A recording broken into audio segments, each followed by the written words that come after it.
What's up, everybody, and welcome to Moose Milk Podcast, episode 36. This is Ryan, waiting for Matt to join us, but I hope everybody's doing well. It's officially, I guess, Saturday, but kind of Friday night, depending where you are. Early September, and hope everybody's staying healthy and doing well out there. And tonight we're going to talk Shang-Chi spoilers. So if you haven't seen Shang-Chi yet, or Shang-Chi, I always mispronounce it. We're going to dive into spoilers about that. So just be aware. And then we're going to get into What If Episode 5. So if you haven't seen that as well, there will be spoilers. So just be aware. And I'm very excited to talk about both. This might be a little bit of a longer episode. I don't know how long it will go for, but lots to talk about. I've been on vacation all week, so I've been watching a ton of stuff, so we can dive into that too. And that's about it. I'm hoping Matt hops on here and we can get started really quickly. I'm drinking some rum and coke because I ran out of whiskey. So I'm a little intoxicated, but not a lot intoxicated, so should be good. And football's back. Matt don't care, but guess what? I care. Football's back. Very stoked about that. This Sunday should be good. Last night's game was good, even though Buccaneers won, which sucks. But I'm not a Bucs fan. I'm not a Cowboys fan. I'm a Texans fan. I don't care. Matthew doesn't care at all, but I care because football's back. So stoked. My fucking desk is a mess right now. I just came in here and I was just like, fuck, I'm already running late and my desk is like full of shit right now because I have like a million things on the go. So I'm just surrounded by shit, which I'll fidget with and it'll make noises. So sorry in advance. You know what? Don't care. I like it. It's so good, man. I really like how much progress you've made. It looks really good. Yeah, I like it. I love that you use the Spider-Man fingers to be like the guitar hands. So, it's actually it's from a Spider-Punk figure, so he actually came with a guitar, so the hands were meant to be that way. It kind of just looks like he's shooting wet though, too. Totally, yeah, it would totally that could totally pass. Yeah, but yeah, I don't think I would have tried to do the hand with the guitar pick and with like the fretboard like this one. If those parts wouldn't have been available, I probably wouldn't have done this. That's cool. I remember when that figure came out and it got shown, and the first time I saw those parts, and I was just like, I'm making a blank figure one day. I'll need those eventually. Yeah, one day. And now they're super expensive, so I'm glad I collected them back when I could get them. I feel like that's a really untapped market too. I know like people probably aren't like overly excited to make like guitarists or musicians and stuff because they all kind of have like similar style and shit like that. But like, I'm like, other than Kiss, I can't think of any band that's had like action figures. Yeah, the thing is with action figures and like music is they do have some history. Like McFarlane did some way back in the day. They did Kiss. They did Ozzy Osbourne. They did. There's like a selection of ones that kind of lend themselves to it, right? Like I think like off the top, I'm like Slipknot would, in my opinion, probably would be easy. Yeah. But like I know for me, like, go ahead. There's probably Metallica ones, I would assume, somewhere. There might be. I kind of lost track of what McFarlane was doing once I kind of stopped collecting back in the day. So. Yeah. But I don't know how much of a market there would be. It's weird though because it's like this isn't a project that I would really want to do. Like if somebody reached out to me and was like, "Oh, can you make me a Green Day?" I'd be like, "No."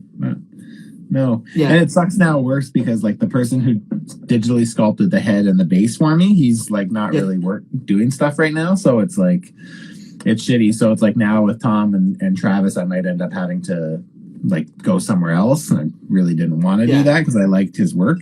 So but it is what it is. So no, what are you gonna do? I mean, it would be I can't even believe how like close it looks to him. Yeah. Or like if you had to sculpt that by hand, it's probably very. I couldn't do that. That's why I outsourced it because I knew it was outside of my skill level. So I do like it. The head's a little big though, but I mean, I think, it is what it is now. But I dig it. Yeah, I think I dig it too. It's pretty good. I'm liking it. So That's good. How was your week? You were off this week. Yeah, I'm absolutely dreading going back to work. Like, that sucks. When you go back tomorrow? Imagine. You go back Sunday? Sunday night. Shitty. I've contemplated like 5 times this week of just not going back and just telling them I'm done. Like, I don't want to go back at all. Yeah, I know you don't want to go back. Yeah. But yeah, I was off, so I spent a lot of time watching a lot of stuff. Yeah, you have a big. We were talking just the other day, and you had a ton of things on your watch list. 9 movies this week, and like I don't know, like 10, 15 episodes of shows. So, yeah, a lot of watching this week. You? That is a lot. I haven't watched a ton, so let me just jump in right off the bat, and then I'll kind of save us the you can take the majority of the time. So this week, for me, I even wrote down a few things. We started watching Only Murder in... Oh, hey, it's Finn. Aw, little cutie. We started watching I think it's called Only Murder in the Building, or Only Murders in the Building, or... It's an Amazon Prime show, and it's got Steve Martin and what the fuck's his name? Another Canadian guy, Martin Short, and Selena Gomez. You would probably like it because it's true crime, but it kind of is like so these 3 live in an apartment, the same apartment building, and like someone gets murdered. And then like they're all into a podcast that's like a true crime podcast, and they kind of bond over that and try to start solving the mystery of the murder in the building. Nice. So I don't know, it's pretty interesting. There's 4 episodes out. We've only watched the first 2. We watched them tonight, but they're really good. I'm excited to watch the rest of them. So right on. Hello everybody in the chat that's saying hello people in the chat. I just didn't want to cut Matt off and say hi. So yeah. But yeah, you should check it out. That sounds up my alley. I love true crime. So you also need to watch 9.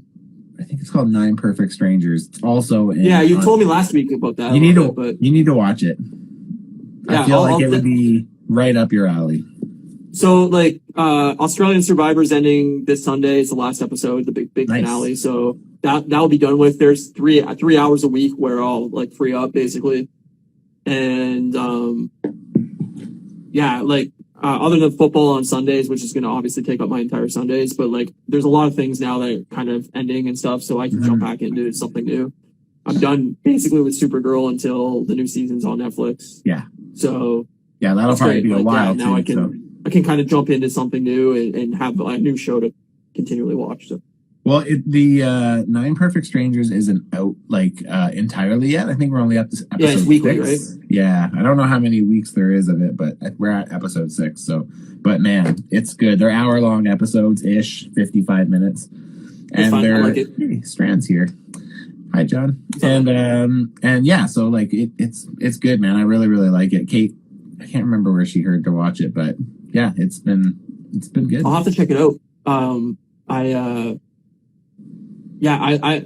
I need a new good show to get me hooked on. Somebody else, I can't remember what it's called now, and I can't look it up on my phone because obviously I'm using my phone. But there's a show on Netflix that was The Manifest, maybe. Okay, yeah, I think I heard somebody say something about that too. It's apparently supposed to be really, really good, and like I guess it was on NBC or something, and it got canceled, and then Netflix is picking it up for like a last season, kind of to give fans like an ending to it. But apparently that's supposed to be really good too. Cool, I have to check that out. I also been watching Community this week again. You love that show, man. I do love it. I was watching, I was listening to Conan O'Brien Needs a Friend last week, and it was Joel McHale. So, nice. Yeah, so once I kind of listened to that, I was like, oh man, I fucking miss Community. He's kind of does a little bit where he talks about Chevy Chase and working with him and how crazy it was. And, right.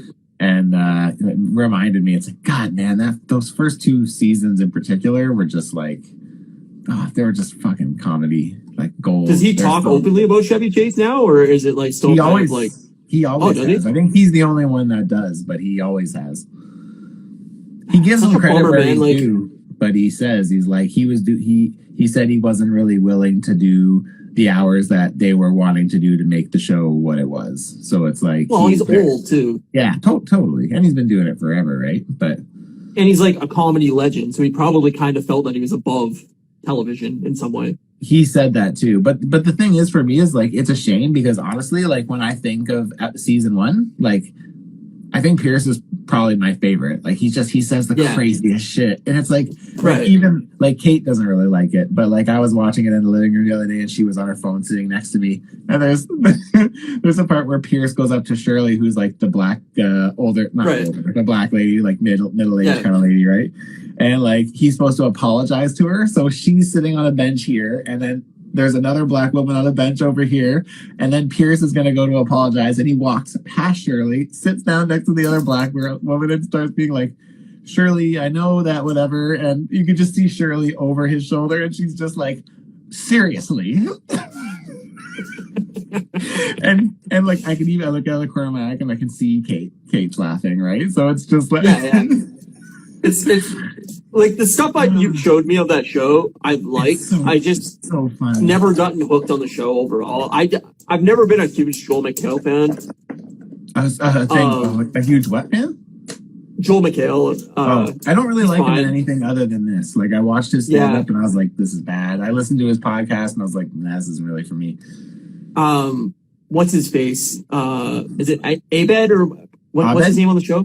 Yeah, Danny Pudi. He's on Mythic Quest that always by nice. Rob, from Always Sunny. Mm-hmm. Yeah, he's in that show, so you probably like him there too. Oh, nice. Yeah, I'm a big Abed fan. I think his character is a lot of fun. So, but I feel like you would really like the first 2 seasons if you actually watched it, because you're one of those people who likes a show that like continues to pay off. And that's one of those shows where it's like you'll catch things like 3 seasons later and you're just like, oh my god, that's fucking awesome. And what's her face from Love is in it too. Did you ever watch Love? No. On Netflix? Nope. I don't think so. Fuck, you need to watch that show. So fucking good. Alison Brie? Or is it Jillian I can't think of her. Jillian something. Jillian Jacobs. She's the lead in Love, and I adore that show. That's one of my favorite shows ever. I'm so attracted to her, it's ridiculous. But and you'd probably like, yeah. She's pretty good in Community. She's the lead in Love. Oh, dog, stop. And that show is like, it's like a romantic comedy, but it's not.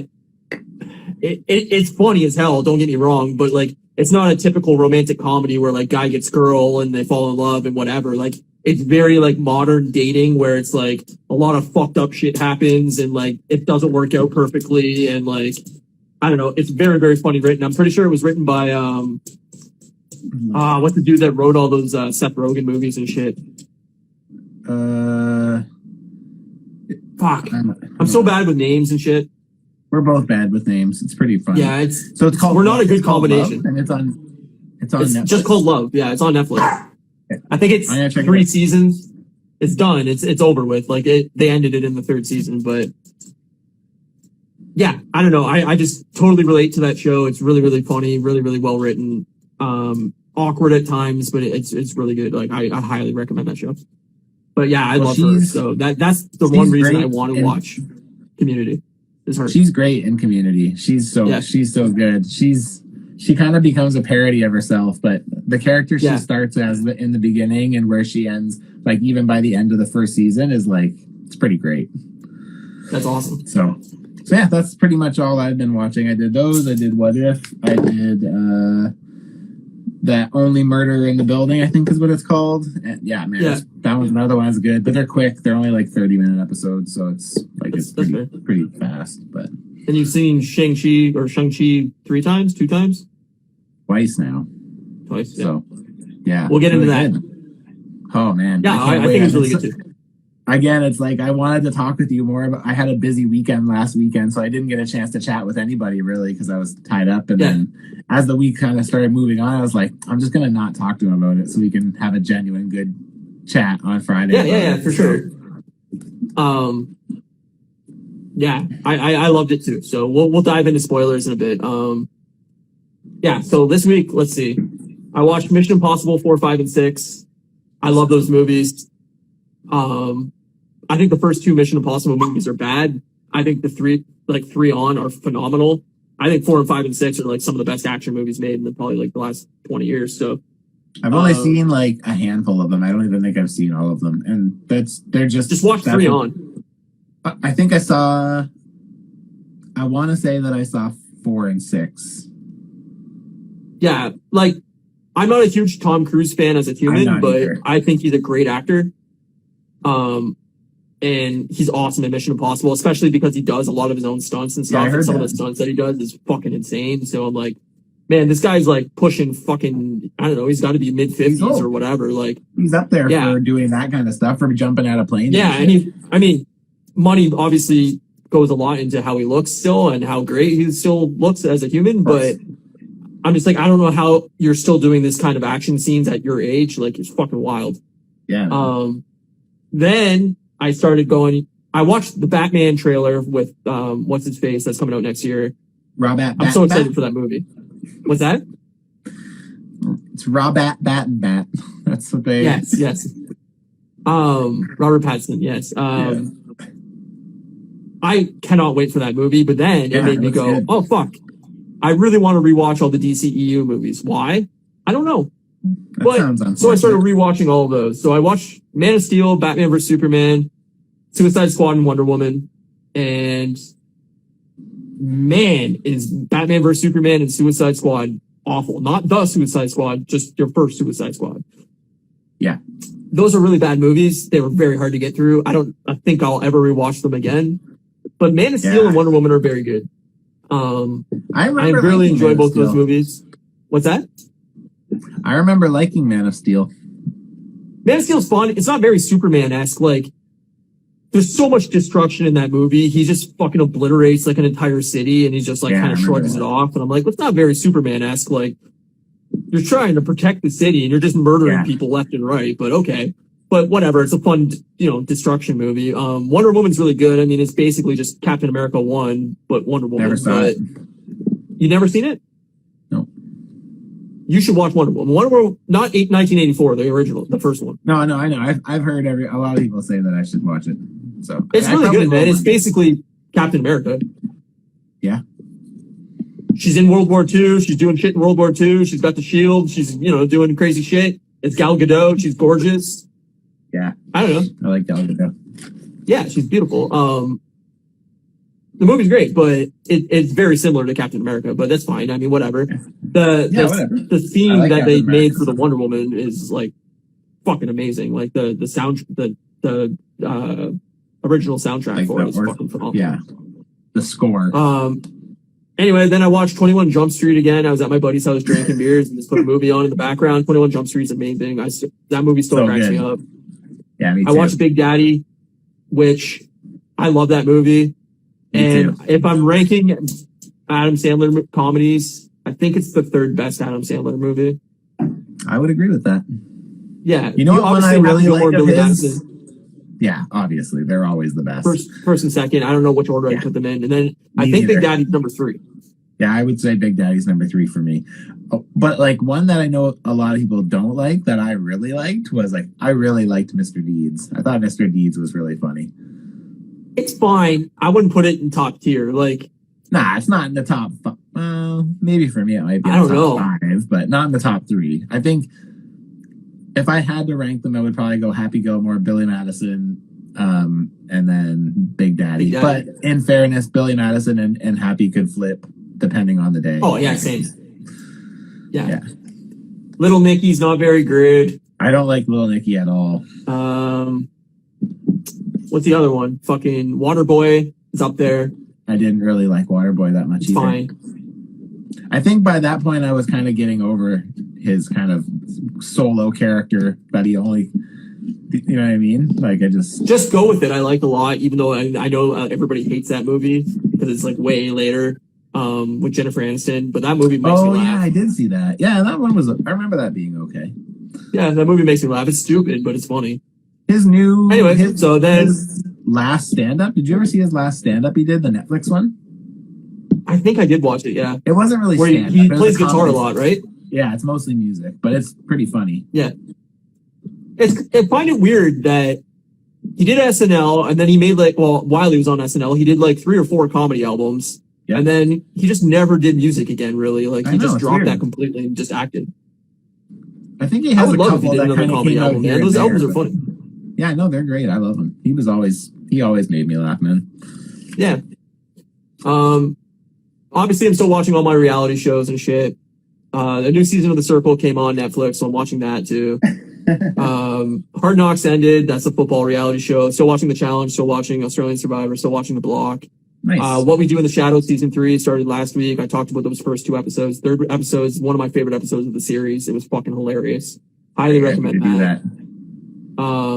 Wellington Paranormal, which is the spin-off of What We Do in the Shadows. That's takes place in New Zealand. It's about it's basically the X-Files, but a comedy version of the X-Files, where like 2 New Zealand cops are investigating like dumb random sci-fi things going on in the city, but they're so like naive and stupid that they don't think it's sci-fi stuff going on. So it's like the first episode is like a woman vomiting like blood up, and they're like, oh, she must have gotten way too drunk tonight. And like it's just like very dry comedy, but it's very well written and very funny. Great.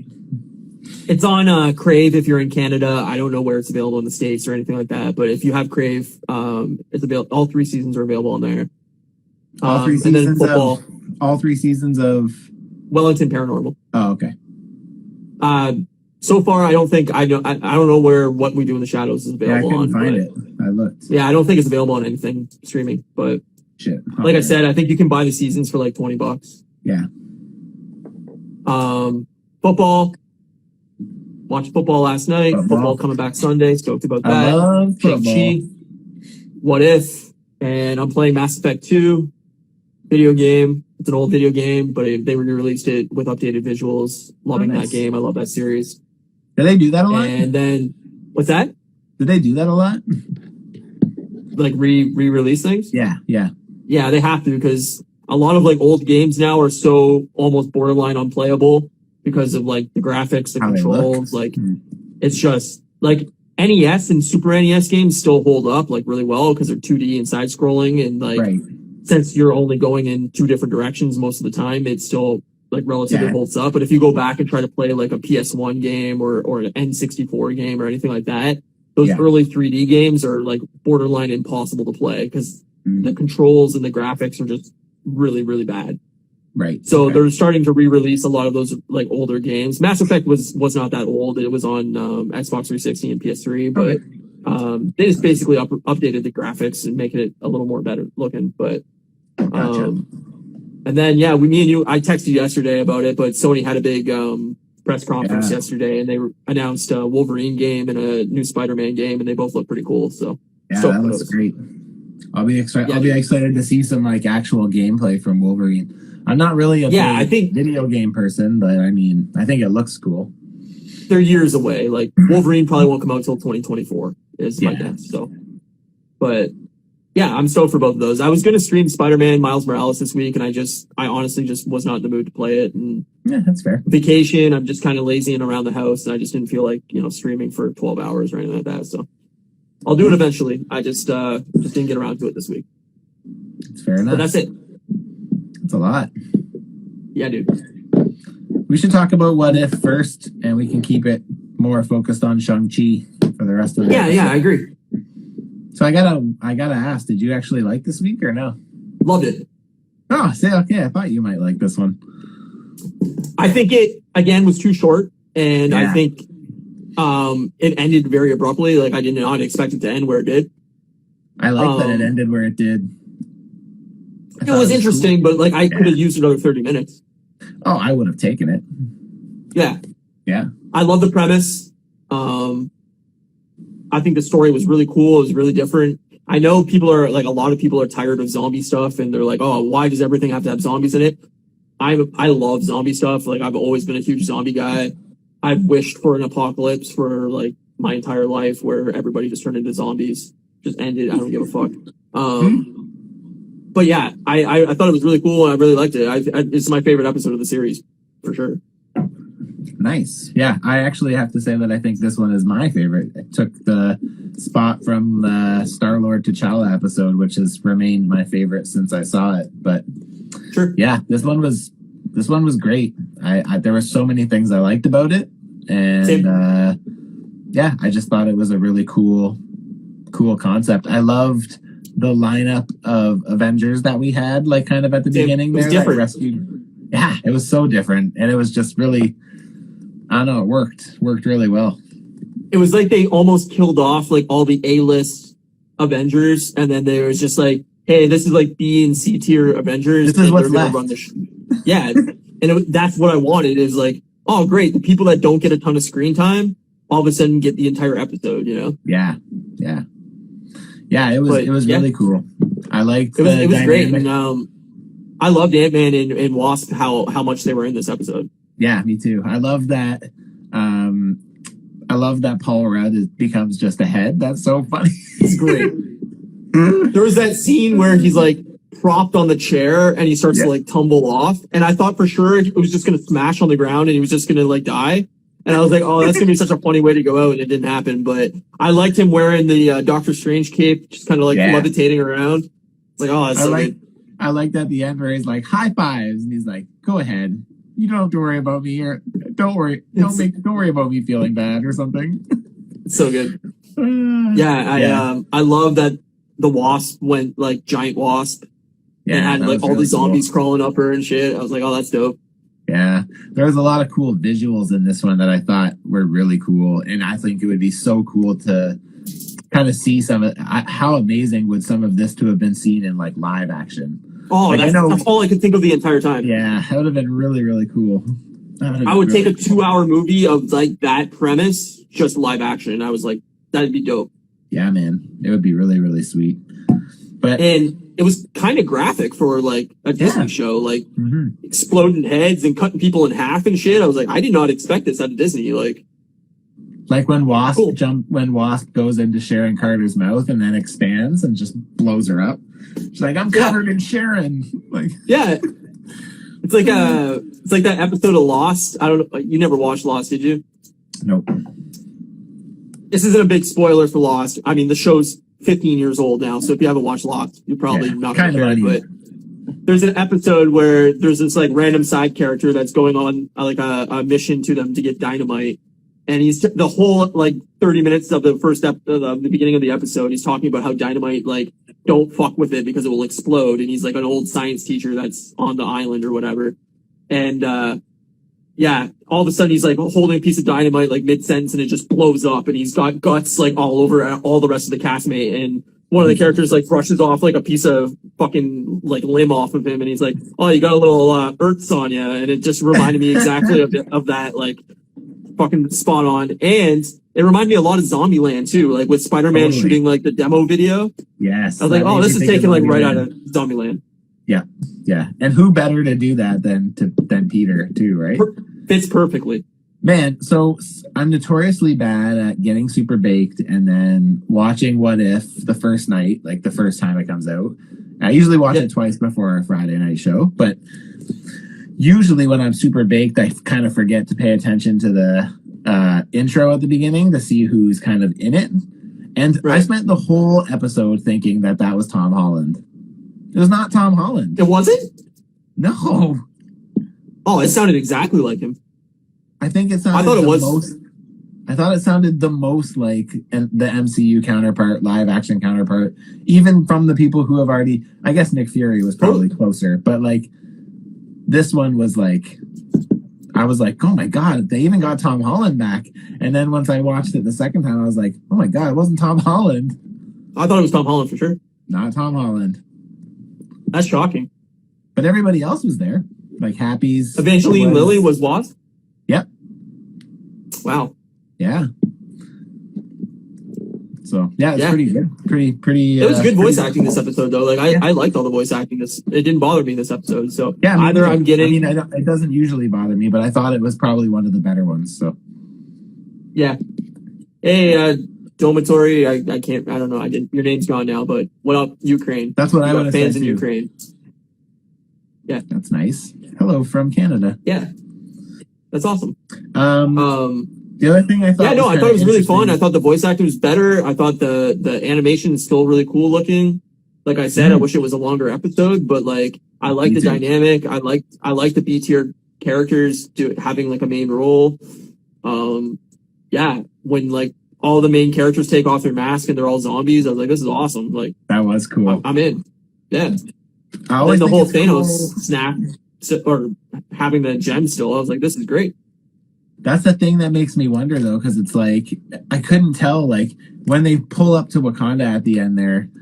I guess we're kind of just jumping around, but we're going to just do that because we're not going to deep dive into this too much. But when they kind of drive up to Wakanda at the end there, and they see all the zombies, it kind of looks like they're trying to get into Wakanda, didn't it? Yeah, but I don't think that was the case. I honestly think when they showed Thanos with the gauntlet behind him, looked like he was in Wakanda. Like it looked like he was. Had already reached it. I thought he was kind of waiting there for him, like to get the gem, but because Vision's Mind Stone is like in their possession, so I thought like he was waiting to grab the stone from them so he could snap. But I that's why I wanted it to continue. I wanted to see like the battle scene and like that whole thing, and like I don't know, I almost want like a second part of this episode. Like give me another 25 minutes on it. I feel like either we're going to spend more time. Like so one of the questions I was going to ask you leading up to this is I know you're not as invested in this as I am because it's just not really stroking your fancy or whatever. But I was worried what you were going to say right there. Stroking your, stroking your left toe. Oh shit! He loves that left toe. But what I was going to say was, like, I'm wondering if, like, I'm kind of feeling like this is all eventually going to be leading to some sort of a team up where we're going to see T'Challa, Star-Lord, and Captain Carter, because they kind of left those stories a little bit kind of on the edge. And, like, I'm kind of wondering at what point the Watcher is going to step in, because there's no way that we're going to spend the whole series where he's like, I watch, but I never interfere. Like, there's no way. He's interfering at one point, or else, like, we wouldn't really be talking about it. So the only thing I can think of is that later in the series, at some point, Kang is going to have a part in this. That would be cool. And, like, some form of, like, time manipulation is going to happen, and then the Watcher is going to have to step in and be like, no, we need a team up of some sort for this universe to fight Kang off or something. I don't know, like some kind of thing like that where it's like all these random new storylines spark into like an end episode where they're like fighting off somebody. I don't know. Or they're waiting for like a season 2 where they can carry on some of these storylines into like a second episode kind of thing. Yeah, I can see a season 2 happening for sure. Yeah. So. I mean, I don't know how well it's doing, but like compared to the other shows, but like I could totally see them keeping this going and be like, yeah, like season 2 will be sometime next year, and we'll put that as like some of the stories will carry on from season 1 stories, and some of the stories will be brand new, like what ifs kind of thing. But so I read that the people who kind of wrote this series were basically told no Fantastic Four, no X-Men. Right off the bat, so that's obviously why we didn't see anything too out of the ordinary there, right? I remember we kind of talked about that on an earlier episode, but I read it. So this is what I'm gonna say, and this is just my like side thing that like I don't know if it has any base in realism, but the fact that Sony announced a Wolverine game yesterday at their press conference, I said earlier. And I assume, I don't know, they didn't give a date for the game or anything like that. My assumption is it's going to be like 2023, 2024, 2025, somewhere in there. My assumption is by that point, they have a conversation with Marvel that Marvel is like, yeah, we will have a Wolverine movie ready to go at some point during that time. I don't think the game is going to be like a duplicate of the movie where it's like, oh, it's the Wolverine, the movie, the game kind of thing. But I think they're going to want like a similar launch area where they can go, hey, there's a movie and hey, there's also a game and we're relaunching this brand new X-Men world. Because in that trailer for the game, they did not show his face at all. Yeah. And that makes me think that they almost don't want to show his face because they don't know what actor is going to be playing Wolverine. And they kind of want the character model in the game to kind of resemble the actor. Now, having said that, the Spider-Man game has nothing to do with the movies, so it very well could just have nothing to do with each other. But obviously, they got Marvel's blessing to use Wolverine in the game, and my assumption is that's probably what they're aiming for, is some kind of similar simultaneous release sometime around the same area. So my guess is by 2024 is when they want to have an X-Men movie out. That'd be cool. Or a Wolverine movie. Yeah, of some sort, yes. Mm-hmm. I could see them doing a Wolverine movie before them doing it. I could see them really slow burning with X-Men. I could see them starting like Wolverine with bone claws pre I could see that. adamantium and all that shit. Like, I could see all that stuff happening, and they started him very young, and we get like a full movie of him just like up in Canada in the fucking, you know, boxing scene or whatever. Like, I wouldn't be surprised by that at all. And then, you know, he's roaming, whatever. He gets recruited for adamantium, fucking going into the army or whatever they want to do with him. Like, I could see all that happening. Yeah, that would be really cool. I wouldn't be against it. Same. But yeah, no, that doesn't surprise me that Disney doesn't want them fucking with those characters because they don't know what they're going to do with them yet. So yeah. Yeah. Another thing I thought was kind of cool. There was two kind of things that I thought were kind of cool in regards to like comparisons to like the actual movies that did happen in the real universe, the real timeline. But one of the ones was I thought it was pretty cool to see Vision and Wanda switch places in this, where like in WandaVision, Wanda's kind of keeping Vision alive, whereas in this one, Vision's kind of keeping Wanda alive. I thought that was really cool. Yeah, it was an interesting swap, and you could see that, you know, Vision almost willing to sacrifice himself to save Wanda, even though she's like a zombie, and he's got her like guarded behind these doors. It was very, I know you weren't a huge Walking Dead fan either, but it reminded me a lot of The Walking Dead season 2, where they go to this farmhouse and the owner of the farm has his daughter, who's turned already, stuck in a barn, and he has this barn guarded off. And every time they go, hey, what about this barn? He's like, no, don't go over there. Like, nobody needs to go in there. And they're all like, all right, whatever, it's his house. And then eventually one of the guys go close to the house and he hears it's full of zombies, and then he fucking goes in or lets the door open or whatever, and it's this guy's daughter, and they have to end up fucking murdering his daughter. But he's saving her basically. He's like, oh, in case there's a cure one day, I'm just keeping her in this barn and we're gonna save her. And it was taken like basically right out of that. It was like, yeah, he's keeping Wanda hidden away so that eventually, A, she's super powers, you know, she could fuck everybody up, but B, like, hey, maybe there's a cure and I can save her. I thought that was actually a kind of a cool thing with the zombies in this, where like I liked that they were still zombies, but like they also like could utilize their powers, and like, I know it wasn't as good as it probably could be if they weren't zombies, but I thought that was really cool, right? Like even like Iron Man flying around at the beginning there. Totally, and Wong and Doctor Strange using the portals and stuff still, like thought that was really, really cool. And then they cut off fucking Wong's head or whatever with the portal closing. That was great. I love that. Yeah, it was great. Yeah. Another thing I thought was cool was just like the imagery of like Vision like pulling out his stone out of his head. Like I just thought that was like, I don't know. I thought that was like really cool. Again, reverse of Endgame or or Infinity War, whatever it was. Yeah. They turned everything on its head, and that's what made it work. It was like, this definitely felt more of like, oh, what if? It's like everything's different. Everything's, you know, and like even just the zombie outbreak happening because of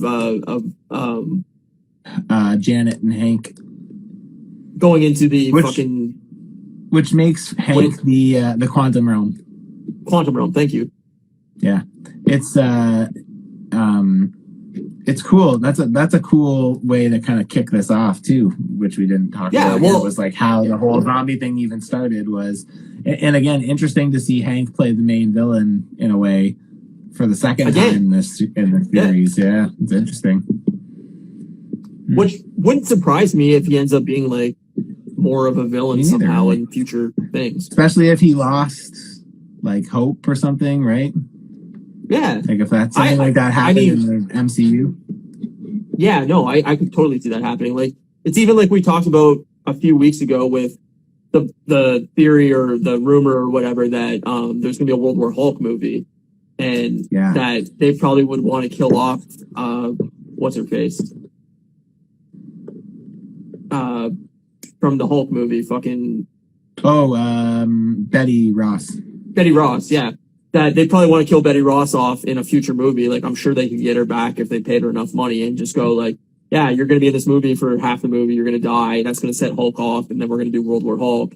You know, he flips That would be out, kinda cool. whatever. But like, I could totally see like the similar thing of like Hank being flipped out because Hope's dead and then like does something terrible and that sets off a whole thing. I mean, isn't it in the comics like Hank's not a very good dude? He hasn't always been, no. Right. Like he Like, was like Hank made Ultron in the comics. That's what I'm saying. Like he was a pretty bad dude for parts of the comics. Yeah, he's had shady history for sure. Yeah. So it wouldn't surprise me if they take that and go with it. Yeah. I think what's his name who plays him? Here we go why again. are we so bad with names, man? Because I'm a stoner and you're half in the bag probably. So I've had a bag of tequila. that's great. Yeah, I said bag. A bag of it. So my work was selling these like margarita mixers in a bag, like Yes. yay high. And it's like just adds, 6 shots of tequila in it, and it's like in a bag, and you shake it up and you put it in the freezer, and Sounds then you're great. like, hey, blah, blah, blah, blah, blah, I'm drunk. So I was at my buddy's house tonight, and I had the entire bag to myself. And so I've had 6 shots of tequila, and now I'm having a rum and coke. So yeah, I'm a little That's intoxicated. I'm not intoxicated, but Yeah, no. But that's a good time though.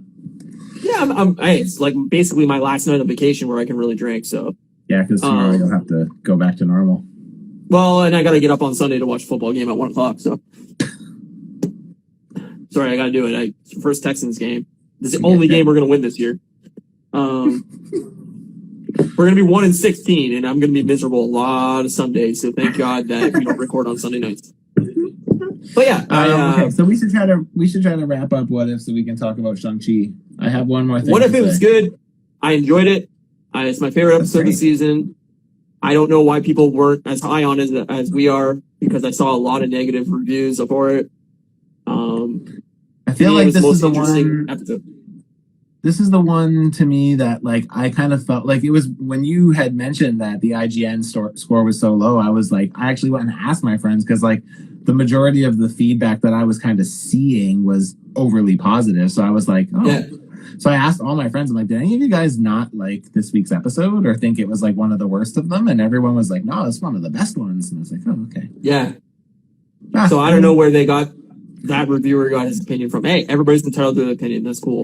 And again, like I said to you last week, the cool thing about What If it seems is that like you can ask 10 people if they could rank these 6 episodes 6 episodes. Are we on 6 or 5? 5 episodes. 5. You could ask them to rank it, and all 10 people could probably give you a different ranking because it's just Yeah, like, no, and I mean, pretty- I was really down on the first 2 episodes, right? So yeah. to me, like, there's a lot of different opinions out there, and don't jump down people's throats because they have a separate opinion than you. That's what makes things interesting. People Black having Eyed different Dogs. opinions and talking about it. Black Eyed Dogs says it was a great episode, and I have to agree. And I don't know about you, but I trust Black Eyed Dogs more than anybody in this world. So his opinion matters to me. I will definitely say that this one has taken the top spot for me. So, and also how cool was it again to see T'Challa, and how cool was it to see him deliver the message he did while he was still alive, like, because that was Totally. Chadwick Boseman. So it's like, man, it almost makes you wonder if he like fought to kind of get that line in, knowing so, that too. his time was close. Like, I don't know, but I mean, it's just like, it's crazy. I have a feeling as soon as I saw that whole episode, I was like, it really feels like he knew that this wasn't going to happen long for him, and he needed to do what he wanted to do. I loved it.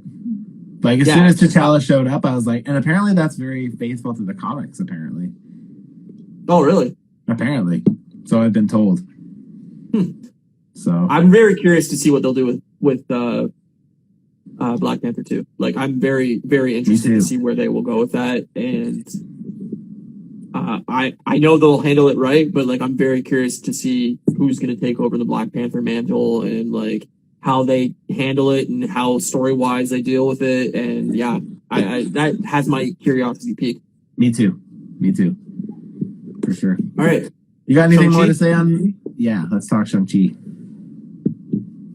It was awesome. It was phenomenal. It'd probably be my top 10. Spoilers. Yes. Spoilers. Be prepared. We will be spoiling the movie. So if you have not seen Shang-Chi, just be prepared. We will be spoiling Let us ruin it for you. Tap out, come back later. We're available on Spotify. We're available on Apple Podcasts. Follow us on there, and once you see the movie, pop back in. We're 45 minutes into the episode. You can listen to it starting there. We are going to ruin it for you, and it's going to make you love it even more. So if you haven't seen it, stick around. Let us ruin it.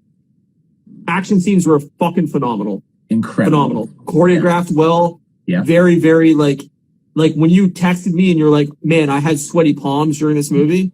And I was like, all right, Matt was just too high. Like he was like something was going on there. And then I seen it and I was like, same thing. Like I had fucking sweaty palms. I was like, holy shit, like this is awesome. That in your message, you're like, oh, the bus scene. And I was like, oh, this is gonna be like 67 minutes into the movie where like I'm gonna be waiting for this 5 minutes in. It's one of the first scenes in the movie, and it starts off with just a fucking gut punch. Like, here we go. Like, we're going, man.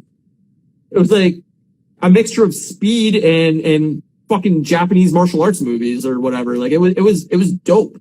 It's like if Speed was not with Keanu Reeves, but with Jackie Chan. That's if Keanu Reeves in Speed was Neo in Speed from the Matrix. Yeah, there you go. Yeah, like it was just an awesome action scene, and like they pulled no punches, man. There was some brutal parts of that, like fight choreography, where obviously they're not like shanking people or anything like that, but like, you know, they're hitting each other pretty realistic looking and like some sweet moves, and yeah, they crushed it, man. And then that action scene where they're in the big high rise building and they're on the side of it, whatever.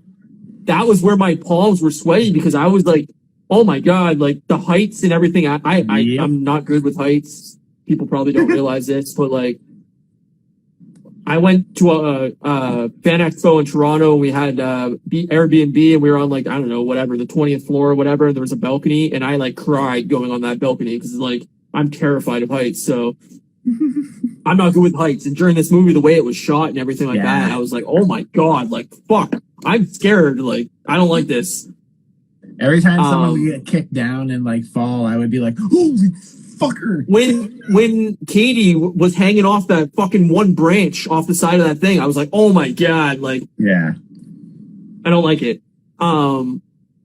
It was such a good movie. It was so better than I expected it to be, and I had such high expectations. Yeah, and they raised it that like I'm like, this is the new baseline for like origin stories. Like if they can't hit that bar from now on, they've set themselves into a bad place, because if the Eternals is like nowhere near this good, I don't know, man.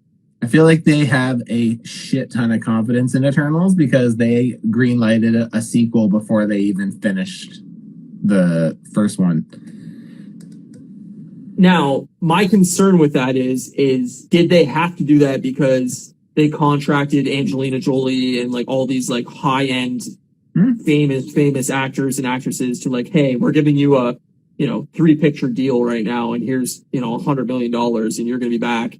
Like, that's my issue with it, is Disney can do whatever they want. Like if Shang-Chi made no dollars, doesn't matter. We were still going to get a Shang-Chi 2. Yeah. Like they needed the diversity. They needed new characters. They need to build out this world. Yep. They needed to fix what they did with the 10 rings and everything like that, and the Mandarin, and they knocked it out of the park, like 100%. So it's hard because like there's so many things I want to just jump around to, but it's like I'm trying to keep it somewhat in order, but it's like, so for yeah, no, like, oh, go ahead. So many things. No, go ahead. I was just gonna say, there's a great, I saw it with Kate and her parents who like have seen MCU movies, but don't, they're casual viewers, right? Sure. And the whole audience laughed when Trevor Slattery shows up the guy who played the Mandarin in Iron Man 3. And none of them understood why, but Kate's mom knew because she's like, "Oh, that's Ben Kingsley. Like, he's an amazing actor." Yeah. So No, and that was a great. the people I was with didn't expect it, and I was expecting it the entire time. I was like, Ben Kingsley has to be in this movie at some point. Yeah. Like, they have to put him in here. And I'm sitting beside my friend Dan, and Dan was like shocked that he was in it. And I was like, of course he's going to be in it. They have to fix it. Yeah, I assumed we'd see him, but I didn't expect his role to be as hefty as it was. Not that it was a huge part, but I mean it was enough. Like if they wanted to give half us an hour, like if they wanted to give us a Trevor figure in his getup at the end, like I would buy that 100%. Like, yeah, no, totally. Like he's fucking funny, man, in that movie, and so funny. He had so many good comedy lines. His Morris. Morris? What is his Morris? Fucking cracked me up, man. Yeah, the fact that he doesn't have a head just it's so good. I like how they like see it and they're like, "Oh, what the fuck is that?" And he's just like, "Oh, you can see that too." Yeah, he's so hammered all the time. He thinks he's imagining this like fucking furry winged dog. I don't know that has no head, but that's so funny. My friend Chris's wife Erica was there, and she loves like random ass like weird animal things in movies. Like she's obsessed with that thing, and like yeah, as soon as she's seen all these like random animals in this world, she was just like, oh my god, it was so good. Like she loved that aspect of it, and like yeah, I would totally buy a fucking action figure of Morris. Like there is one. 100%. I'm waiting for it. My buddy Stranded has it for me. He bought it. He bought a Katie figure. She came with Katie. It came with Katie. And he found a Katie figure on Target for like $5 or something like that on clearance. Because the thing that sucks for the Marvel Legends team is this was like the last movie where like they kind of had plans to put it out, and like it takes a year before to like make these figures, so like it was hard for them to kind of press stop, right? So Black Widow suffered the worst because the figures came out like a year and a bit before the movie did. Jeez. And like they like rotted on the pegs. They just sat there and sat there and sat there, and then they eventually cleared out. But the Shang-Chi stuff is like still, well, it probably isn't now. Now that the movie's come out, it's probably picked it up quite a bit. But they were out. Now they're gonna have the opposite problem. Probably, yeah. Is this movie's gonna do so well that people are gonna be looking for these figures and not be able to find them anywhere? Yep, I think that's gonna be the case. I'm glad I got mine when I did, and I got a couple extra Shang-Chi's because I wanted to use them for parts. So that actually, this Mark Hoppus figure uses Shang-Chi parts. So if they put out like real life, like cool looking, like 10 rings, like bangles or whatever, totally would buy those too. Yeah, those are pretty cool. I will say, badass as shit. I understand why they didn't do this, but like I was a little bit disappointed with the power of the 10 rings. Like in the comics, each one kind of has a certain thing that they do, and like again, I get it being way too close to an Infinity Stone, so I understand why. Yeah, I understand why they didn't, but it's still like it was a little disappointing to see that they were just like kind of like projectiles, kind of really like. But I think it would be interesting if they elaborated more on it. Like, maybe. I think this gives room for like a sequel where, as Shang-Chi learns more about the rings, that like he does realize that they each hold their own powers and stuff like that, and that his father just never used them to their full potential or something along those lines. Great point.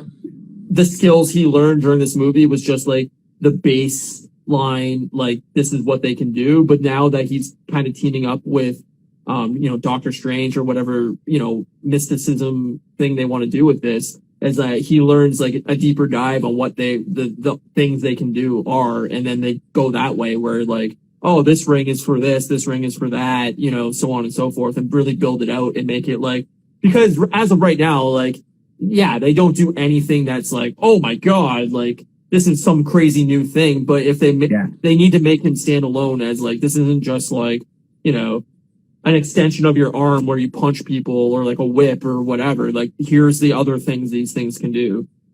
Do you think that they are maybe kind of hinting at that in that post-credit scene, the mid-credit scene? Yeah. And that's what I mean is like, I think him going with Wong and all that stuff. Like, I think that's where he's going to learn a little bit more about the history of them, where they came from. They can build this into maybe the Eternals, where like Totally.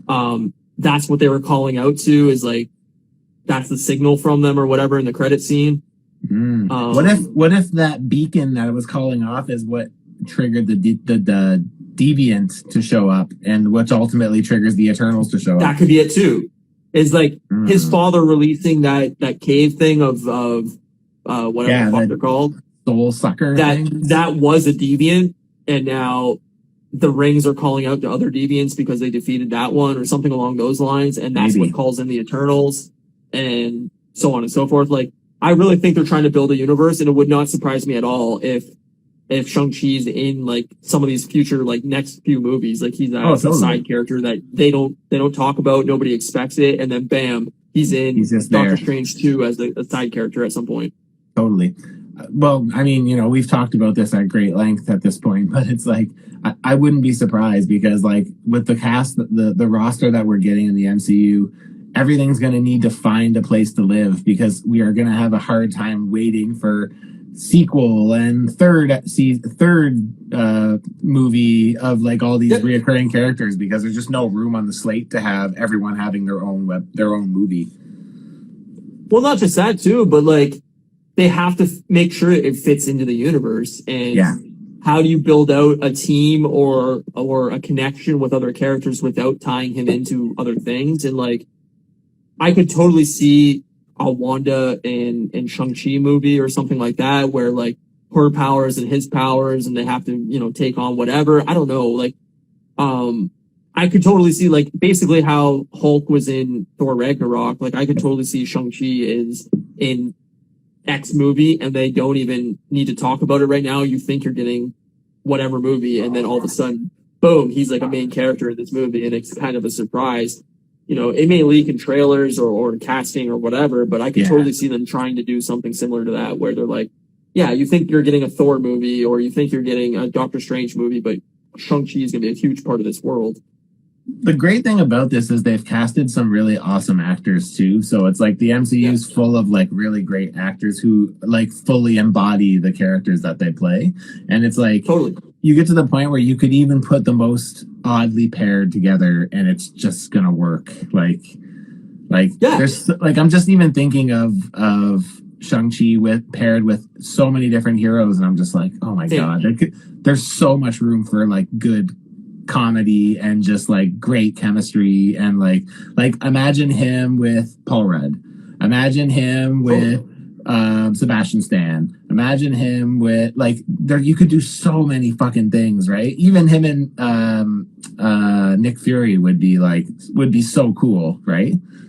Or Captain Marvel, or I mean, Hulk is in the end credits with Captain Marvel. Like, and we need to talk about this too, is like, this is the second credit scene, but like, Hulk is back to Bruce Banner as Bruce Banner. Like, he's not Smart Hulk. He's not Bruce Banner Combo Hulk or whatever from Endgame. He's now just Bruce Banner again. So he still has a broken arm from using the fucking, glove.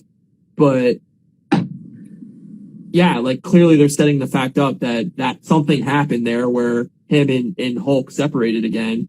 And they could totally tie Shang-Chi into that, like, you know, world or whatever. Is like, oh, I want to learn more about these rings. You want to learn more about Hulk. You're really smart. Like, I need your brains to figure this out or whatever. And, you know, boom, Abomination being in the movie. Like, how does that tie into the rest of the universe? Is like, clearly they're setting up something with Abomination there. So the rumor is he's in She-Hulk. Are they doing more with it?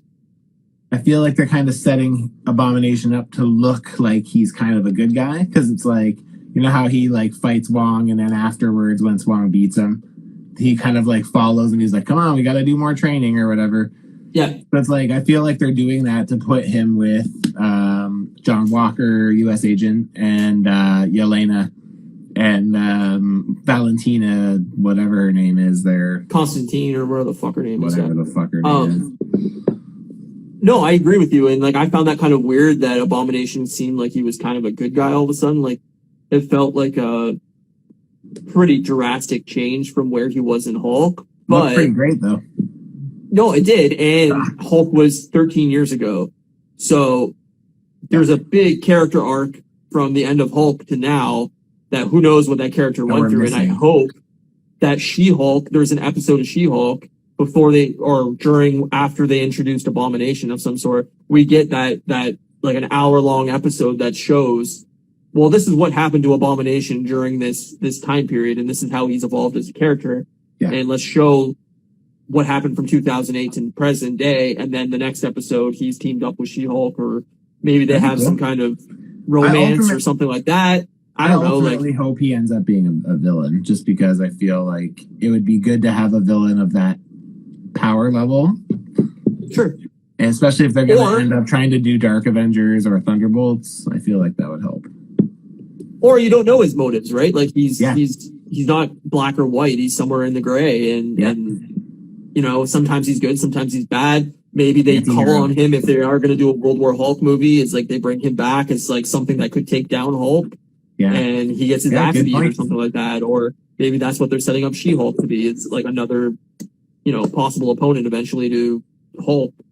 Who knows? Like, there's so many options to go with how they're setting up this new, you know, phase of the Marvel universe. So. Yeah, I like it. I also kind of got Illuminati vibes from that last mid-credit scene there, where it was Captain Marvel and Bruce Banner and Wong all together. Yep. And it kind of gave me vibes similar to when Natasha was talking with Captain Marvel and with Okoye from Infinity War or Endgame. I mean, like at the beginning there, where they're kind of all having the meeting and War Machine's there, Rhodey's there. Yeah, the hologram meeting. Mm-hmm. So it's like cool to see that they're still kind of keeping this like board of heroes that are kind of keeping an eye on the universe and welcoming them to the circus, as they said. So makes me wonder what they took Katie for, though, because it's not like Katie's really has a power, but maybe she plays into something more, or. I think so. I mean, they kind of left her. I felt like she wasn't in the movie enough. Like, I loved her as a character. Yeah, she was so fun. So funny, really, really likable. Yeah. And obviously, they're kind of setting up like a little bit of a romance with him, but. I don't know if they are. I don't know if they are. That's one of the things I liked the most about their relationship was that it was platonic. I liked that. No, and that's fine too. If they want to keep it platonic, I'm totally cool with that. Like, they had like a brother-sister vibe, but they also had like a little bit of like, I agree, romantic inklings going on. Like, who knows what they're going to be, but the fact that like his actual sister is kind of setting up like a new version of the Ten Rings by the end of that movie, and it looks like she might have like kind of evil intentions somewhat, or like nefarious intentions. Did you get that a little bit? I don't know. Like, it was kind of like, oh, this is fun. Like, I was held down by my father for so long. He wouldn't train me. I had to do it all on my own. And now, like, he's gone, and this is my fucking opportunity to take over and kind of rise up with my own thing. Is it like, it very much reminded me of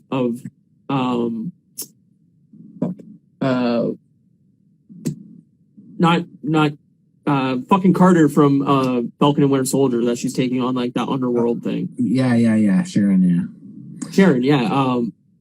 like, she's kind of like, well, fuck it. Like, I can't do my own thing, and now I'm going to kind of rise up and do what I want to do. And like, maybe she's not like an evil villain or whatever, but I kind of feel like she's kind of going to do like a selfish thing of like, I might not be 100% good and I might not be 100% bad, but again, like somewhere in the middle, great character, you know? I heard a lot of people make comments about how they said like they didn't quite understand the meaning of that scene, because it's like, like we did, and like to what I kind of thought was maybe I originally thought like I originally when I saw it I was like, oh, that is kind of interesting, because why are they doing that? And I wasn't quite sure. And then once they like panned out and kind of showed the building from like the outside as it got kind of farther away, and you could see it was all like graffiti tagged and stuff like that, my vibe kind of went to like, oh, maybe they're just doing this to kind of set up like another place like Wakanda, like another safe haven that's like in a mystical spot or has mystical roots, or basically setting up another environment for us to play in the future. Maybe it doesn't mean anything really, but it's like now we know that like the 10 rings are going to be rebuilt. It's going to be under a new head, and like we think that they're good, but maybe it's just like another army down the road when we have another big fight with Kang or Galactus or whoever ends up coming in next. And you know what I mean? Sure. Like, and also, like, all the people she was training, or most of them at least, look like women. Like, she was taking on a shit ton of women because women were held down under her father's regime. I found that interesting because it also kind of rang of Black Widow vibes of like all these spies that have been made that are all women all over the world. And I'm like, okay, we're going to have like a huge amount of like fucking women soldiers going on from both sides of this universe that like at some point are going to rise up and, fight Galactus or fight whatever, Kang, so on and so forth. But, I think that they're trying to make a lot of characters kind of gray morality just because I think they want like a criminal underworld type vibe of stuff going on down under the surface that we don't see throughout all the movies, throughout the first 3 phases of this movie, that like, hey, this was like a, 100-foot down view of the world and the universe that we've set up. But there was a lot of stuff going on around the sides, going on, underground that nobody knew about, that like, there's a lot of nefarious things going on. And that's also where they could tie in mutants and stuff like that. Is like, you guys were out protecting the world, but there was people on the ground suffering in the cities, and there was, prejudice and all the shit going around that, things weren't as great as you guys thought it was just because you were the superheroes. There were small people on the ground that were suffering and whatever. And they could kind of tie out that universe, even like how they kind of did in Batman vs Superman was like, these super powerful people are fighting in the city, in Metropolis and Gotham and so on and so forth. But it's the normal human that's kind of getting scared and going like, where do I fit into this world now?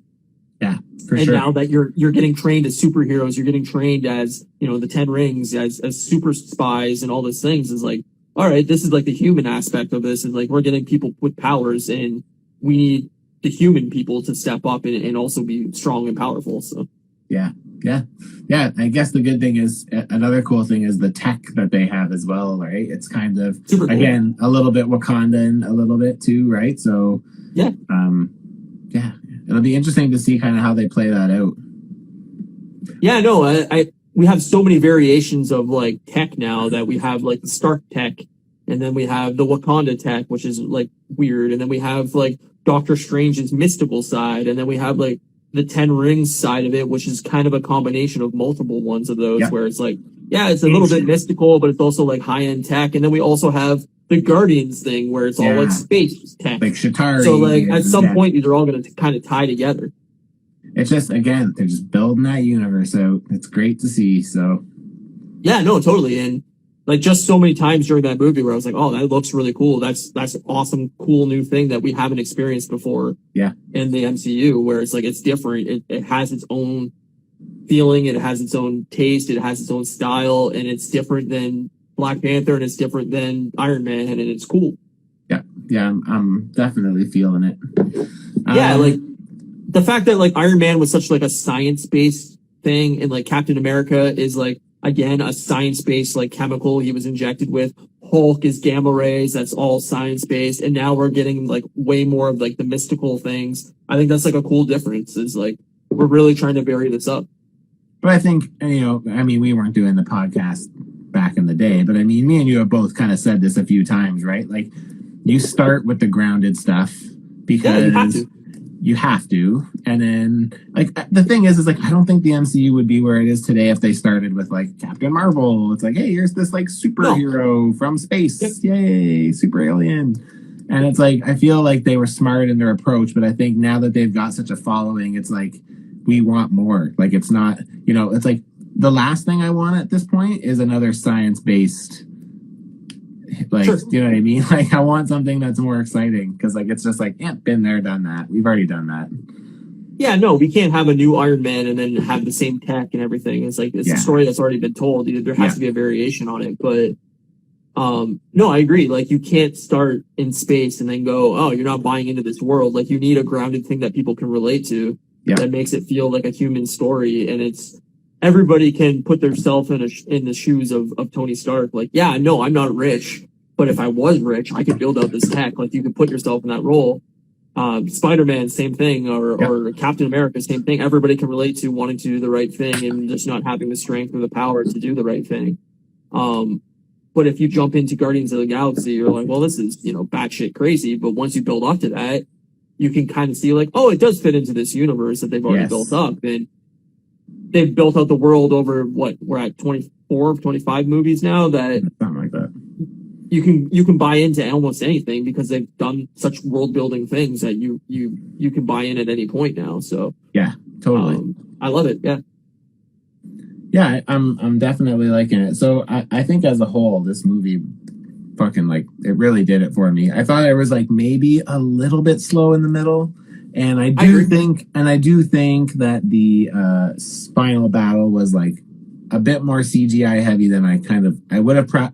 I probably would have preferred more of a mix of CGI and something similar to the bus scene, especially with him and his dad fighting up on the top of that cliff there. It would have been cooler to see a bit more of a mix of martial arts and instead of just a big CGI shooting rings at each other kind of thing, right? But again, I feel Marvel does a lot of that, and it's just I get that it. should have been the scene where it was Morpheus and Neo fucking battling in the Matrix, his dad and him throwing down the ring, saying no, I've raised you to be this martial artist, and I've trained you, and I've spent years training you. Let me see what you got, because I'm going to still knock you out. And that would have been the cool scene to see a really well choreographed fight scene. And that was my not a disappointment, but a little bit of a letdown where it was just super CGI heavy. It was all, and they kind of had to do that too in a way because the dragon. They've set up the powers of these rings so much that you had to see the extent of their power, and they had to show their value at the end of the movie. But it would have been cool to see that scene where he's like, yeah, no, I don't want these rings. Let me fucking beat your ass, just old school style, For me, it's just I think it was just sucked because usually when I get to the end battle, I'm that's the battle that's always the best, and I'm every battle before this was better than this one, and it's totally I know for the story it makes sense and I get it, but I'm just it's a little bit disappointing when the fight scene from the first 10 minutes of the movie is better than the finale. Totally agree. But I thought it looked good for what it was, but it was very CG heavy. The CG was done well and it looked great and all that. But I could have used a little more well choreographed fight scenes that were more martial arts and less tech. And I'm not saying that the CGI doesn't have a place. It would have been nicer to have maybe a bit more of a hand-to-hand combat thing before we got CGI heavy. I definitely anticipated it ending in a CGI battle. It seems as we do this, that's what happens. But which totally. I'm fine with because, you just said, they're done well, so it's not an issue. Yeah, no. And I mean, my other little kind of negative on the movie, even though I'm very positive on the movie, was I feel Katie, picking up the bow for the first time, and then 10 minutes later she's saving the day was a little far stretched. I agree. But that could be why Wong took her. Maybe there's a reason for that. Right? No, I agree. And maybe that's coming in the sequel as they elaborate on that. But I felt she was very prominent in the first 2/3 of the movie. And then the last third of the movie, she was barely in. And then she's boom, I'm bowing out and saving the day kind of thing. And I was just she was just a random chick that had no knowledge of any of this. And now all of a sudden she's a hero. And I was well, that's a little far-fetched. She's not Hawkeye. Come on. But, it was fine. I really enjoyed everything. I'm not trying to be negative on the movie. I really, really liked it. Again, it's in my top 10. It's in the top 1/3 of the universe. So yeah, I really liked it a lot. It's not, I thought they did a good job with it. Yeah, it's not Winter Soldier. It's not Guardians. It's not Ragnarok. It's not hitting that caliber, but I put it between somewhere of 8 and 10 in that 3 movie area of I haven't ranked them personally in my head yet. But, I haven't either, but it's better. It's a lot better than Black Widow. Black Widow. It's the best origin story they've done outside of maybe Guardians of the Galaxy. Where I loved all the characters in the movie. I can't wait to see them back in something. I'm hooked on the universe. It made me laugh a ton. Yeah. Very, very well written, very, very funny, very well acted. well shot or well choreographed. Like I can't praise the movie enough. Yeah, I love that whole piece at the beginning where she's like, you ran away from your father and you changed your name from Shang to Sean. Yeah. She's like, hi, I'm what did she say? Like, I used to be Gina, now I'm Gina. Yeah. And that reminded me of 40-year-old version when they're at the speed dating thing and they meet that woman there. She's like, yeah, I'm Gina. Nice to meet you. Yeah. That's exactly what it reminded me of. But so funny. yeah, no, she's super funny in the movie, man. She was great comedic relief. She was. And yeah, no, I the whole beginning of the movie, I'm like, they keep calling him Sean. Are they trying to say Shung and I'm just missing like the pronunciation or something? And like I just thought like my ears are terrible with any type of like remote accent. So I was like, oh, maybe I'm hearing it wrong. I noticed it on his name tag, and that's how I was like, oh, okay. Right. And then I noticed his name tag and I'm like, that's weird because I don't get what's happening. And then she calls him out on it. I was like, oh, perfect. Like, this is great. It's very funny. It's very funny. Very funny. Very, very witty. I can't wait for a sequel. And I know it's probably 2 or 3 years away, but yeah, I hope, like I said, that he's in other things. He will be. He will be. I hope the director comes back and is like a permanent part of this universe now because it's great. Yeah, it was incredible. It was so well done. I really, really liked it. It was really cool to see, like, I have a friend, like in my local kind of nerd group, and he kind of did a post on Facebook about it. He's Asian, and he had kind of said that, like, that beginning scene at the beginning where Sean goes to Katie's house and at the breakfast table or whatever, and he's like, I actually started to cry at that part because he's like, it was like seeing like that play out, like, you know, it's so relatable, and just seeing the representation, like a true representation of like that culture and everything play out. And he's like, I actually started crying, like just sitting there crying, right? And it's just like, that's awesome that he had that such emotional attachment to it. It's so crazy that a comic book movie about a guy who fights with dragons and shit is like can do that, right? Like, it's so powerful. Well, even Simu Liu, when Rotten Tomatoes score came out, he's like the user reviews, like, I don't know, it was like 96% favorable or something like that. And he's like, my mom's gonna be the one text messaging me and say, what happened to that other 4%? I was like, that's great, man. That is amazing. Yeah. That's fucking funny. Yeah. He's been hilarious this last week. Have you seen some of the shit he's been getting into? There was like this big group, this YouTube channel, and they spent like the whole fucking last year making videos about how Simu is gonna like bomb this fucking franchise, and he's made like so many videos about just basically trashing Shang-Chi and like what it's gonna do to the MCU. And I think he made like a post about it or something and was like laughing at this guy right now or something like that. And oh yeah. And he put all those the posts of all the pictures he was in. Fucking so good, man. So fucking funny. Oh man. No, I'm so happy that he's part of the world now, and like I can't wait to see him in a bunch of movies. I can't wait for the Avengers movie where he's a key part of. Like, this dude is a fucking gem. He needs to be in a lot of shit. Marvel Studios didn't waste too much time calling him an Avenger either, right? I think it was like next day or the day after or something like that, and they're like, oh, welcome. Well, even in the end credit scene. Yeah, I guess, yeah. Like Captain Marvel and Hulk are like, you're one of the team now. Yeah, you know, you're an Avenger or whatever. Welcome to the circus. Yeah, exactly. So, like, you know, they want him part of that, and obviously they're setting up the next Avengers movie at some point, even if it's a year or two away still, that, like, he's going to be a massive part of. So, no, that's great. Yeah, it's awesome. It's great. Very fun. Yeah, I can't praise the movie enough. If you haven't seen it yet, I apologize for us spoiling the fuck out of it, but in a way, we definitely didn't really. We just talked about some of the best parts. It's still we did, but I mean, even if go see the fucking movie. Yes, I agree. Go see it. It looks great. Did you see it in 3D? No. You don't do 3D. Yeah. There's something about wearing glasses on top of glasses, Matt, that people that have eyesight don't understand, but I can't see shit. and it's the most uncomfortable experience to wear glasses on top of these just so I can That's see fair. fucking 3D. So You should get some goggles. I should get laser eye surgery if I was a fucking rich man, but I saw it in both. I saw it in 3D the first night, and then I saw it in plain the next one. So, what did you prefer? I always prefer 3D. I mean, it's weird Really? because like I used to not, but like I don't know, they've gotten really good at integrating it into the films better, and I like it for that reason. So I feel like it actually adds to the movie now. Whereas I felt like at the beginning when they were using the tech, it wasn't. It was more just like that feature on your phone where you can like make a 3D picture. Yeah, it's a gimmick. Yeah.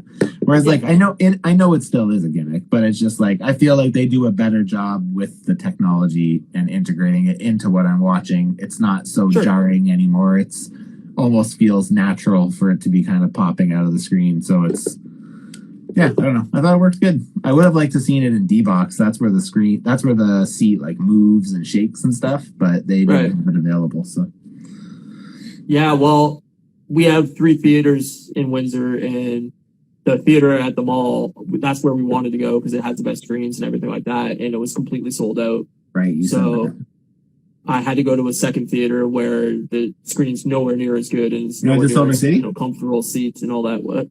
Silver City? Yeah, Silver City. And so that was kind of a bummer because it's not as good of a theater or anything like that. Yeah, but it was pretty packed in there too. So like, it definitely is a very, it made a fuck ton of money opening weekend. I hope. Yeah, didn't it break records? Well, I'm pretty sure it broke like regular movie records for Labor Day. Yeah, it broke Labor Day. It was the most profitable movie on a Labor Day release ever. Yeah, that's awesome. So it did well not only for COVID movies, but it did well overall for movies. Now, does it have staying power? Does it hold up? Do people still go see it? Does it make its money back? They just moved, Venom 2 just got moved from October 15th to October 1st.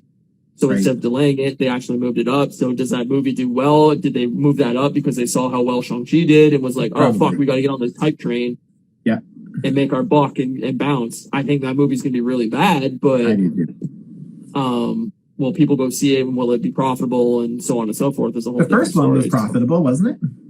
Yeah, but we didn't know what we were getting. Right. But you gotta remember, you and I, like, that movie's pretty evenly split. There's a lot of people that like that movie. I like Venom in that movie. Like, I think Venom looks awesome. Yeah, I do too. But the rest of the movie, the dialogue, I don't feel like Tom Hardy does like a great job. The story arc of the movie isn't very well done. Like Michelle Williams, like you literally could not phone that in more. Like, no, I could act that better. Yes, I agree totally. And she was completely disconnected. It was so terrible. And there's just no chemistry there between her and the rest of the actors. Well, how could you? She literally talked like she was reading from a script. Like, yeah, she might as well have been holding up the script in front of her. She might as well have been. She was horrible. She was probably the worst part of the first one. Yeah, I agree. I hope the second one's a lot better, and we'll see. I mean, maybe it's great, maybe it's awful. I don't know. I still don't really like what's his face is Carnage. I think it's a really bad casting job. I also agree. I will say though that it's funny because I never hope anything bombs. Obviously, either do I. I hope that this is better than the first one enough that I can stomach watching it. Because I will see it because I do love those characters, but the first one did nothing for me at all. No, same. I think it's a really bad movie. And to be honest with you, it's like this movie appeases those kind of like Sam Raimi Spider-Man fans because like it's again it plays like a pre-MCU, like Venom 1 played like a Raimi Spider-Man to me. So it's like it feels like it came out in 2005. Totally.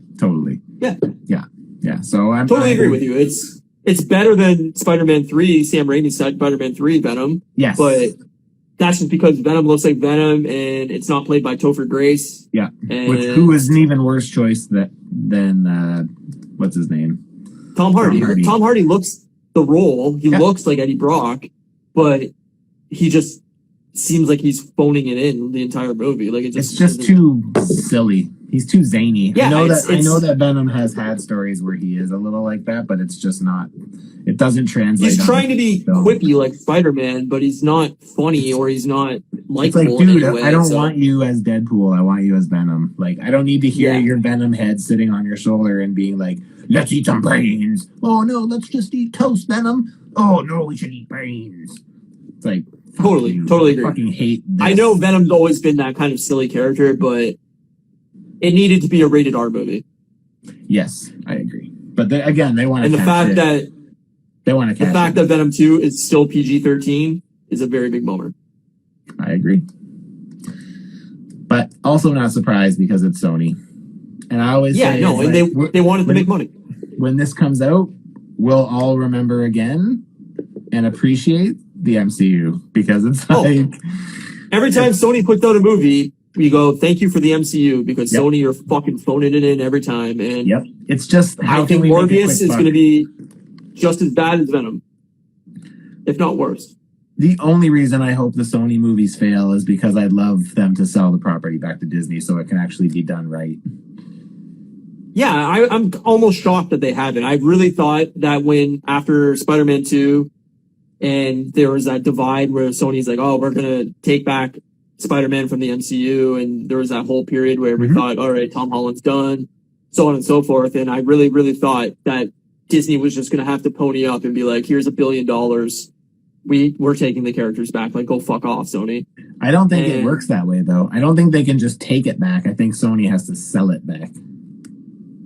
No, I agree. And that's what I'm saying is like, I'm surprised that Disney hasn't gone and said, here's a boatload of money. Shut the fuck up, Sony. Take our money and we're getting the characters back. Like Disney has that, ability to just say like, here's our dick on the table. We're taking whatever we want. Like, and I'm very shocked that they haven't just rolled it out and just said, here's a red carpet. Like Sony, get out, like do your own thing. Now, that would probably critically hurt Sony Pictures if they don't have that character. Like, that's probably a big part of Sony Pictures.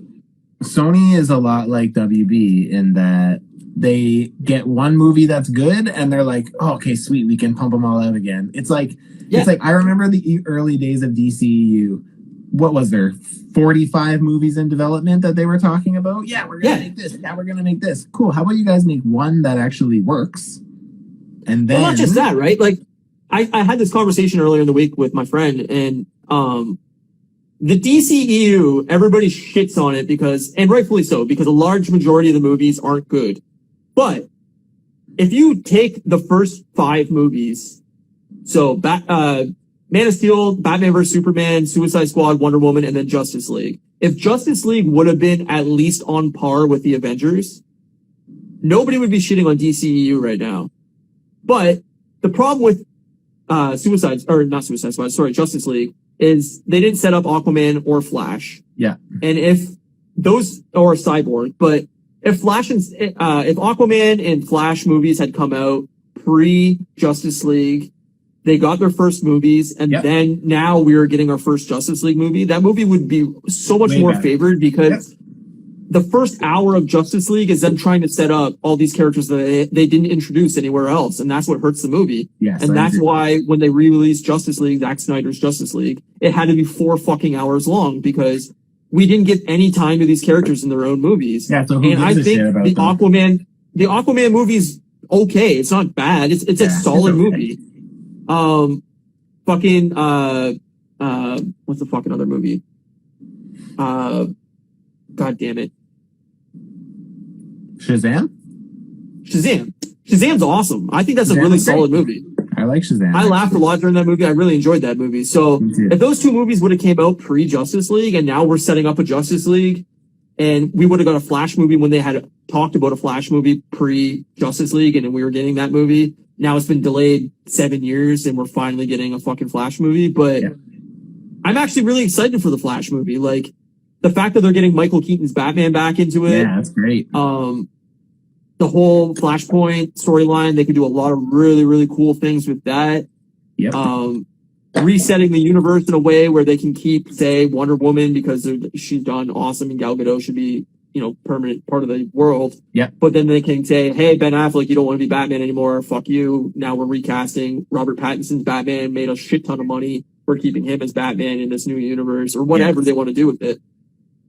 It's perfect. Like, if they want to bring Henry Cavill back as Superman, great. If they say, hey, we're going to use this as an opportunity to reset Superman too, that's fine too. Hey, Lex Luthor was done terribly in Batman vs Superman. We're going to get a new Lex Luthor, really set up that character and do it well. Great. The Joker. Hey, we need a new Joker or we're going to take the Joker instead of fucking what's his face from Batman vs Superman. Great, because that was done terribly, or from Suicide Squad, not Superman. But yeah. I think the hard thing about that with the DC side of it is, like, I know that Flashpoint's their place where they can do that. But the problem is like, I feel like there's not enough interest in that universe as a whole, especially from just the general audience, not the fanboys.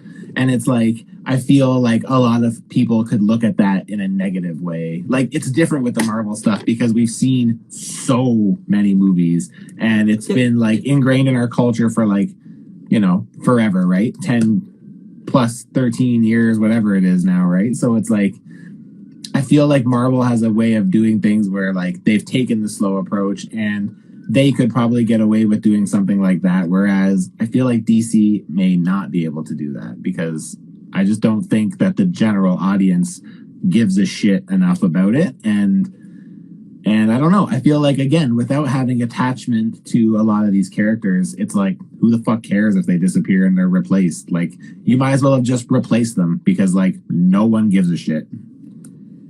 I agree with you to a certain extent. I think what they did at the beginning was, yes, they announced 975 movies that we're going to do over the next decade or whatever, and none of them came out, none of them mattered. They saw what Avengers, Infinity War and Endgame and what they were building towards in the MCU, and they said, oh, fuck, we got to get our best villains as soon as possible in this thing without any setup, without any reason.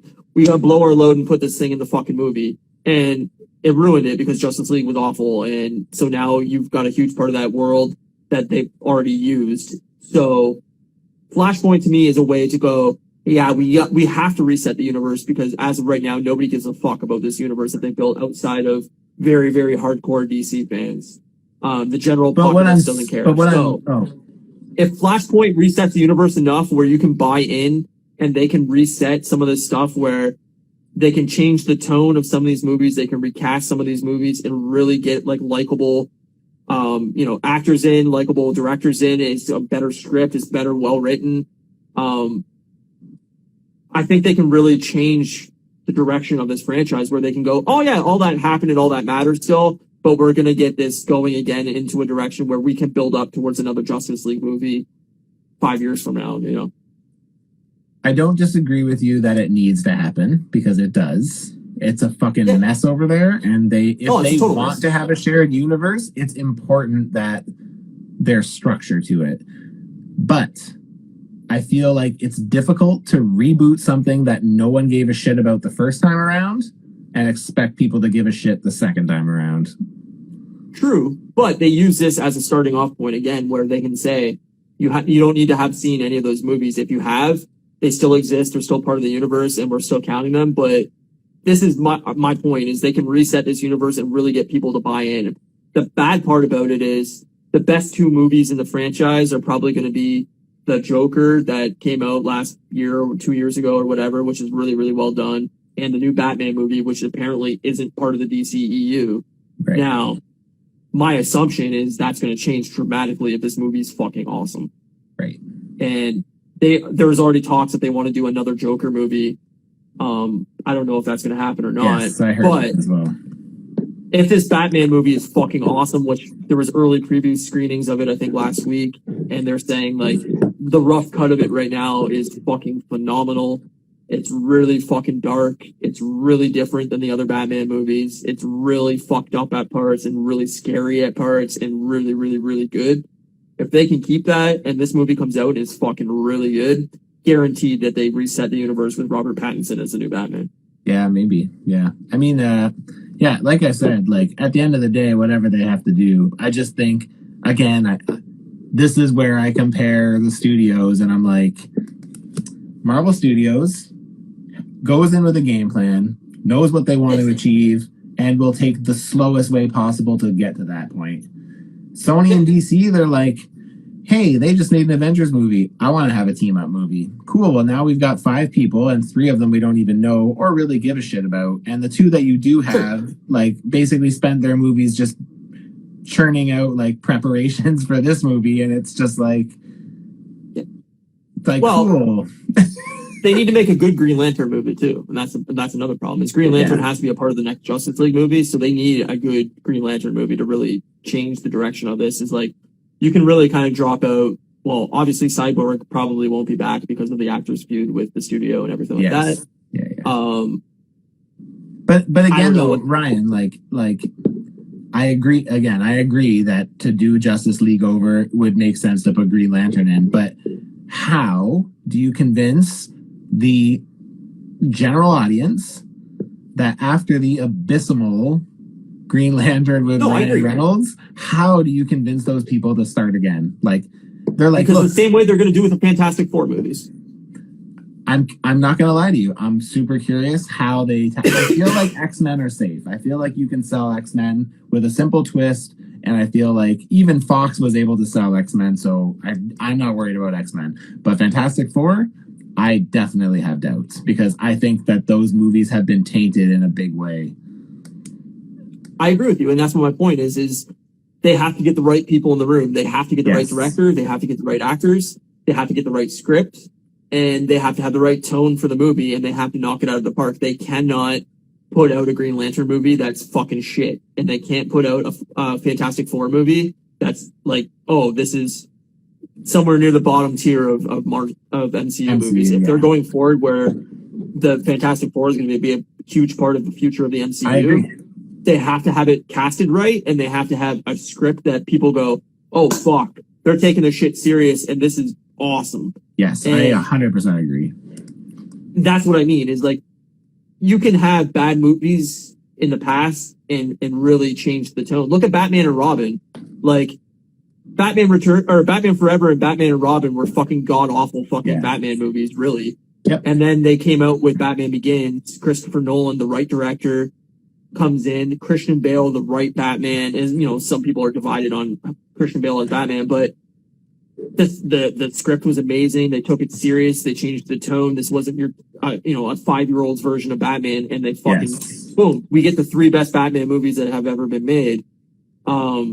They can do the same thing with any of these characters. They can change the tone of Superman. They can change the tone of Green Lantern and do a really solid Green Lantern movie. But they have to get people that are fans of the comics into the room that say, no, you need to take the storyline out of this, and this. This is how we adapt it to the big screen. This is the great story arc that is beloved by fans. And this is how we're going to do it. We need the right actor in the room, and we got to make sure that every part of this is compelling before we fucking say, hey, we got to get this fucking in theaters right now so that people buy in. Yeah. It's like, no. Take your time. Make sure the script is right. Make sure that it's casted right. Put the money into marketing it. Make sure people know that this is no longer like the old school bullshit fucking Green Lantern. Like, there's a way to do these characters compelling, and that's why they're so beloved by comics fans. But if you're just going to shit out another movie to make a fucking dime on it, then don't bother. I'm just saying, I'm not disagreeing. I'm just saying that, like, where I'm comparing Marvel and DC is that, like, you're saying put the right people in place. I agree. It is all about that. But Sony and Warner Brothers have literally the longest track record of not putting the right people in place. So it's like, to me, I'm just like, how many times do we redo this before, like, you just shelf it? Like, I know they won't, but it's like... I agree. But my point is, have they learned their lesson? And yeah, I don't know. That's my whole argument, is how many times do they need to be spanked critically and say, like, this is bad, stop doing that, until they learn their fucking lesson. And I'm hoping with the hatred or dislike of Wonder Woman 1984, and how bad that script was and how bad that movie is. And, you know, we're seeing now, I can't remember her name off the top of my head. Patty Jenkins coming out and going, oh, it's bad because they released it on streaming services and it wasn't a theatrical release. No, it was bad because the script was fucking awful. Fuck that. That's why it was bad. And it was a bad movie. That's why it was a bad movie. It doesn't matter where you release it. I could have watched that shit on my phone on a fucking airplane and it was still a bad fucking movie. Like, it doesn't matter. And that's what I'm hoping they've learned is like, hey, and then they took something like Suicide Squad, which is probably one of the worst comic book movies of the last 20 years. And then they gave it to James Gunn, who's a great director, and they made that fucking movie great. And, you know, overwhelmingly, that movie has very positive reviews. I loved it. So giving it to the right person could do a lot. And I think that the reason James Gunn has said that Guardians 3 is his last MCU movie is because he's going to be part of the DC universe and he's going to reboot or continue with Suicide Squad. And as long as they keep putting the right directors in place, I think you're going to get a quality product. It just takes time and it takes patience. Yeah, and they have to do that. They have to give that to these people. Like I said, I just don't have, I mean, it doesn't matter because I don't have anything invested in them. I don't care if they win or lose. I feel like it would be great for DC fans because I have a lot of friends who are DC fans and I would be happy for them to have content that is as good as the MCU. But also, but like I said, I just like, yeah, if there's one thing I've learned is that over these years with you know, the multiple Spider-Man movies and the multiple DC movies that I have seen, it's just like these guys have tried and said, oh, look what these guys are doing. Let's shift gears. And it just never changes. So it's like, I agree. If you put the right people in place, it will. But I just don't have confidence that either of them are going to figure it out because it seems like there's way too many hands in the pot. And it's just like, they need to do what they did with James Gunn. Like, I haven't seen Suicide Squad. I've only heard great things about it. But it's like, the one thing I do know about that one is that James Gunn had 100% creative control to put together the movie that he wanted. And if they can continue to do that, they'll be on the right track. I question if they'll be able to do that with somebody like Batman. It's easy to do that to people like King Shark and Peacemaker because it's like, who fucking cares? If they fail, then just throw them overboard and we'll do something different.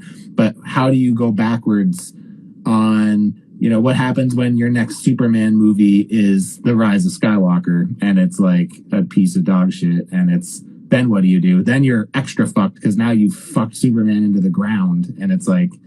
Totally agree. So, I don't know. I hope for my DC friends, but...